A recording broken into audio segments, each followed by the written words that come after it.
What surprised me most was how quickly a romantic gesture can turn into a full-blown spectacle. 1 second, Rose is down on one knee, and the next, there's soda fizzing everywhere and a crowd forming like it's performance art. But isn't that the best part? I mean, who wants a boring proposal? The old man clapping made it feel like we were in a rom-com, except with more sticky floors. I wonder, though, does making it public add pressure? Elle literally shouted she wouldn't say yes until they hit 100 subscribers. That's turning love into a scoreboard. Here's the takeaway. Spontaneity can be memorable, but when you tie it to audience goals, you risk making the moment about performance instead of connection. Still, chaos has its charm. The food fight was messy, but it's a story they'll never forget. Isn't unpredictability part of what makes romance exciting? Uncertain if that kind of chaos helps everyone, though. Some people might feel overwhelmed or embarrassed, especially with strangers watching and clapping. If you're measuring commitment by subscriber count, maybe the real question is, are you proposing to your partner or to your audience? Last week, we got stuck on the number 1515 subscribers, to be exact. I kept refreshing the stats, hoping for a miracle jump, but nope, it's like our audience is a small dinner party that refuses to RSVP anyone new. 15 feels so specific. That's like 2 families, a cat, and Max's Wi-Fi router if you count devices. I actually started naming them in my head. Is that weird? Maybe if I bake cookies for each one, they'll tell a friend. I almost wrote a breakup letter to the podcast last night.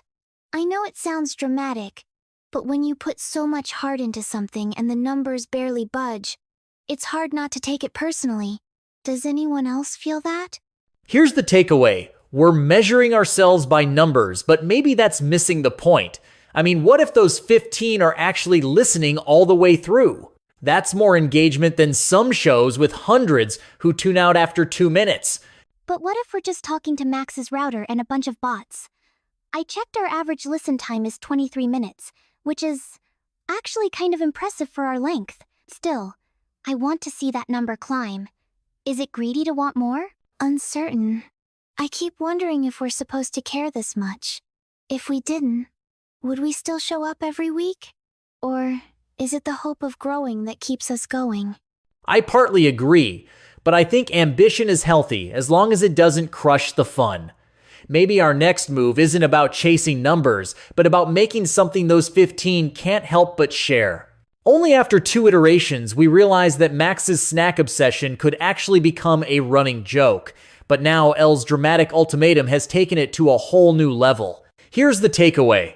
When friendship boundaries get tested for laughs, things get unpredictable fast. Wait, but isn't it kind of hilarious that Max is more loyal to his frozen peas than to any of us? I mean, if Elle's threatening to make him her rebound, shouldn't he at least get a say in which snack aisle their relationship lives in? Can you explain that in more detail? Like, is Max actually uncomfortable, or is he just playing along for the podcast? Sometimes it's hard to tell when the jokes stop and the awkwardness starts. Max told me off mic that he draws the line at being anyone's rebound, especially if it involves public dares. He's fine with being the snack guy, but the marriage to frozen peas bit? That's where he starts to cringe. But what if Elle actually proposed to his Wi-Fi router instead? Would that be less weird, or just a different flavor of chaos? I feel like we keep inventing new ways to blur the lines just for content. Uncertain whether Max would go along with that, but it does make me wonder how much of this is just for the show, and how much could actually mess with your real friendship. Here's what matters. Pushing boundaries for laughs can be fun, but if someone's genuinely uncomfortable, it's time to pull back. Otherwise, you risk turning a running gag into real tension, and that's never worth a few extra subscribers. Only after 2 iterations we realized the wildest comments actually come from our own crew. Remember when Elle's singing got more upvotes than my chip crunching? That was epic! But honestly, I'd sing subscriber names in opera if it meant we'd get more engagement. Should we make that a thing? Can you explain how you decide which comment wins the shoutout? Sometimes it feels like the funniest ones slip through. Here's the takeaway. We shortlist comments based on originality and how much they spark conversation, then let the team vote sometimes with a literal snack-off as the tiebreaker. I'd totally do a cartwheel on air if someone left a comment daring me. What's the most absurd thing you'd do for a listener, Max? If someone writes a haiku about my chips, I'll crunch their name in Morse code. No joke. Is there a point where it stops being authentic and just turns into pandering? Where's the line for you two? If it feels forced or like we're ignoring our actual vibe, that's my line. But if it's fun and the community's in on the joke, I'm all in. The unpredictability is what keeps our listeners loyal.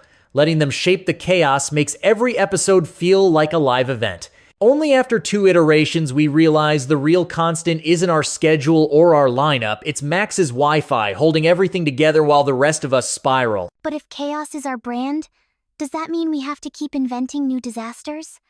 Because I'm running out of fake wedding drama and I still want those 100 subscribers. I wonder if people actually come back for the unpredictability. Or if they're hoping we'll finally get it together. Maybe it's both? Here's the takeaway. Even when we threaten to cancel everything, we show up. That's more consistent than most podcasts with a plan.